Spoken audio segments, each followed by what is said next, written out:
আসসালামু আলাইকুম, কেমন আছেন সবাই? আমরা আলহামদুলিল্লাহ ভালো আছি। আর সিলেটে তো ঘোরাঘুরি করতেই থাকছি আমরা শুধু। আর এখন চলে যাচ্ছিলাম আমরা একটা খালামণির বাসায়। খালামণির বাসাটা হচ্ছে একটু টিলার উপরে বাসাটা। সিলেটে কিন্তু একটু উঁচু উঁচু পাহাড় জায়গাগুলোকে টিলা বলা হয়।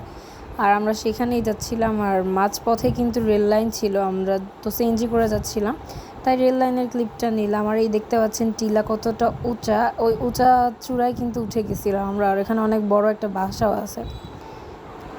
আর রাস্তাটা একটু আঁকাবাঁকা থাকা সত্ত্বেও কিন্তু মানে ছিল আর কি, সিঁড়ির মতো করা ছিল, তাই কিন্তু ওঠাটা সহজ হয়েছে, না হলে অনেকটাই কঠিন। তারপর দেখতে পাচ্ছেন আমার ছোট ভাই দুষ্টামি করতেছিল। আর ওদের বাসার সামনে অনেক সুন্দর ফুল ছিল। এই ফুলটা হচ্ছে কি ডার্ক শেডের গোলাপি কালার ছিল আর সাদা কালারের, এই দুটো ফুল অনেক সুন্দর লাগতেছিল দেখতে। এই জন্য একটা ভিডিও ক্লিপ নিয়ে নিলাম ওখান থেকে।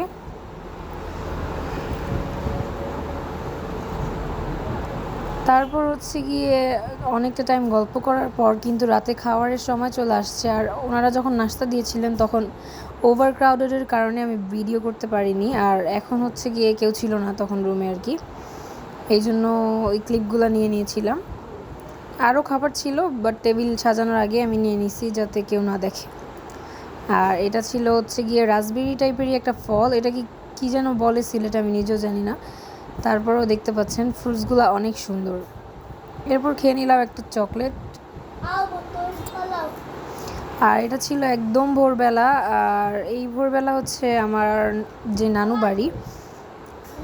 আর ঘুম থেকে উঠেই কিন্তু এটা হচ্ছে আমার নানু বাড়ি, যে গ্রামের নানু বাড়িটা আর কি। আমার নানু বাড়ি তো দুইটা, একটা হচ্ছে শহরেই আছে আর একটা হচ্ছে গ্রামে। ওখানে যাওয়ার পর হচ্ছে একদম সকালবেলা ভোরের ক্লিপ নিয়ে নিয়েছি আমরা। আর এটা হচ্ছে গিয়ে পুকুর ছিল সাইডে। আর আর হাঁটতে হাঁটতে একটা ফলের সন্ধান পেলাম, একদম লাল কালার আর ভিতরে গ্রিন কালার, একটা বিচির মতো দেখে আমার না ভিডিও করতে ইচ্ছে হলো। সবাই ভালো থাকবেন, আল্লাহ হাফিজ, ধন্যবাদ।